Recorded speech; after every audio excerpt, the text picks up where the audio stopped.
guys. So I just felt like I really needed to make a video explaining just, I guess, what I'm going through emotionally at the moment.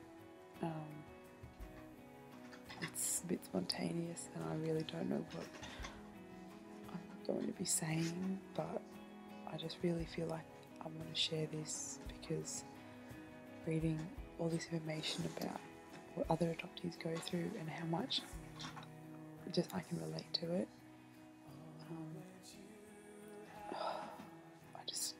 I guess I'm still in a slight state of shock with even coming to terms with these emotions I've been faced with lately. The issues I've been having with my adoptive parents, and even just my everyday friendship with girlfriends. I feel like I've been distancing myself from them. I don't know if it's because I want to, take myself away from the situation before I can get hurt, in the sense, like with my birth parents, how they abandoned me, that kind of set in a fear that I don't want to be rejected or abandoned again. So before someone can hurt me, I prefer to not intentionally hurt them, but I guess insulate myself. So that's been an issue. But just also reading about adoption and how adoptees feel, whether Korean or just anywhere else in the world. I think a quote that really sums it up well is, adoption loss is the only trauma in the world where the victim is expected by the whole of society to be grateful. And, being told, oh, you're so special and you're so lucky to have been adopted by such a wonderful family. You have such a wonderful life. Yes, we can smile and nod and say, yes, it's so great. But on the inside, we have this huge scar that I've really only come to terms with recently after having my daughter, after having issues with my parents financially, where I feel like I was bought, I had a price tag on me. That might not be the case, but after reading some articles where money could have been a motivating factor as to why they were adopted, it really does affect me. It's such a horrible thing to argue about with my adoptive parents who have given me a good life, but it's just causing a lot of issues at the moment, and that's maybe why there's that procrastination as to why I'm taking my time sending off these letters, whether it's because I've got a fear of finding out something I don't want to know, but opening up Pandora's box where I'll just get answers to 5 questions, but then have 100 more to ask, whether it's the fear of being abandoned again. It's just crazy, but I definitely didn't expect this to happen. I guess I like to go into things with a lot of enthusiasm, don't really think that far ahead until it gets to the situation or the issue, which is now in the middle, well, not really the middle, it's really only the beginning of the search for my birth parents, but I really have to just calm down and really take a good hard look at my life at the moment, whether I'm emotionally ready, because having a daughter is already quite stressful, even though I love it, and I do know a lot of adoptees do search for them in the late 20s, and seeing as I only just turned 20, and really trying to deal with the who am I and identity thing, which I thought I'd already worked out, but apparently not. I guess I'm just trying to work through these issues, which I I haven't even been in contact with my birth mother or birth family. So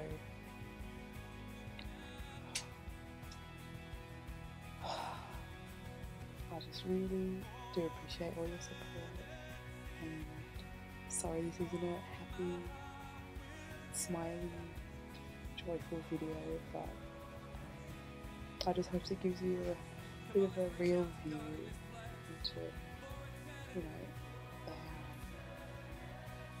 when we do get down, this is how we feel, and I guess just, yeah, Googling also, I Googled, do adoptees find it hard maintaining friendships, and I led to psychological issues faced by adopted children and adults.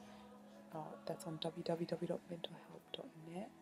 I found that very helpful. So also reading about the connection that a newborn baby has with their birth mother, and how the separation of that when we've been in this really safe environment, how being taken away really does cause so much negativity, trauma, and in some cases post-traumatic stress disorder, but usually it's not even recognised until many years later, just because of how society does see adoption as this great chance for this little baby where they've been saved and brought to an amazing country, yet not even acknowledging the emotional stress it has on this child that, for one, doesn't even look like their family, has got totally different DNA, so, you know, any past experiences from generations, you know, they're not even in common, which is why I feel, in my opinion, adoptees do get that sense of isolation, separation, and maybe not having that same connection. Like, I used to envy a lot of girls in school with the relationship they had with their mothers, you know, it was like best friends. And I wondered, how come they've got that and I don't? But I'm starting to realise maybe it's because I was separated from my birth mother. You know, the biological factor and the bond I have with my daughter Tiah is absolutely amazing. And I asked my mum, you know, was I ever like this when I was Tiah's age? And my mum just says, oh, I don't really remember. But I get the feeling probably not. I probably wasn't as affectionate as Tiah is because, you know, I've just learned from such a young age, like less than 5 months old, that I'm going to be abandoned. The one person I'm meant to trust, my caregiver, she put me up for adoption. She left me, abandoned me, no matter what excuse, circumstance, reason, validation there is. It was still not 100% heal that scar that's been, you know, in me since birth, basically. You know, yes, it could help though. Some of that, I guess right now it feels like a pretty open wound. So maybe finding out some of these unanswered questions could help some of the healing process of the scar. You know, but I guess I do have a psychologist, so I go to her every fortnight talking to her about these issues, and as she put it the other day, it's like when you lose a limb, you've got to deal with it and incorporate your life around it. So that's what I'm going to be dealing with my psychologist. You know, realising adoption is quite an issue in my life, in my friendships, relationships, within my emotions, my own self. I really do need to deal with how to get on with my life, because honestly at the moment I'm lacking motivation, I guess a bit depressed, even though I wouldn't let anyone know of it, because I do like to, you know, I don't even know who I am sometimes, really. Yes, I'm a happy, confident person, but yet I'm so heartbroken on the inside. with very low self-esteem and yearning for my birth family. So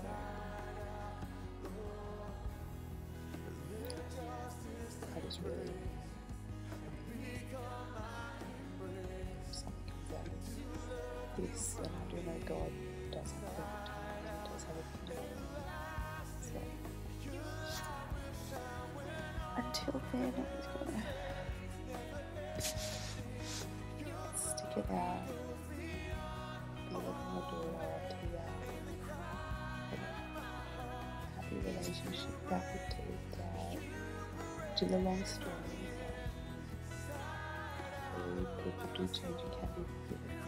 Since I was a very, very naughty teenager, but people didn't turn their backs on me. He's been so there for Tiah, which makes me really happy. Tiah's just so bright and beautiful. I love it so much. So I guess this is just one of those chapters in my life. Hoping about 20 years time I can look back and say, okay, that definitely did make me stronger. But at the moment, it is challenging. It is taking an emotional toll. But thank you all for your support, your views, your subscriptions. To know that there are other people who do feel like me really helps, because as adoptees we are very easy, we are very quick at thinking how low and how crap we are sometimes, that we're the black sheep. So I know that people do relate. Even if not, everything will be okay. I'm sorry this is so unedited.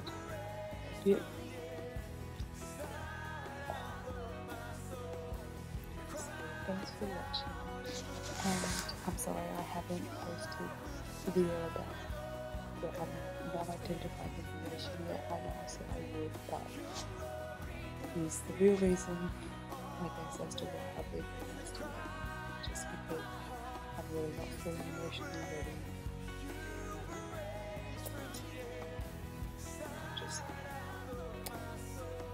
I guess it's just fear. I should be calling a social worker. She works on Wednesdays and Fridays, and get the PO box again so I can send my originals off. But I haven't even done that. Like, they're still sitting at home, so time will tell. Have a good night, everybody. Thanks for watching.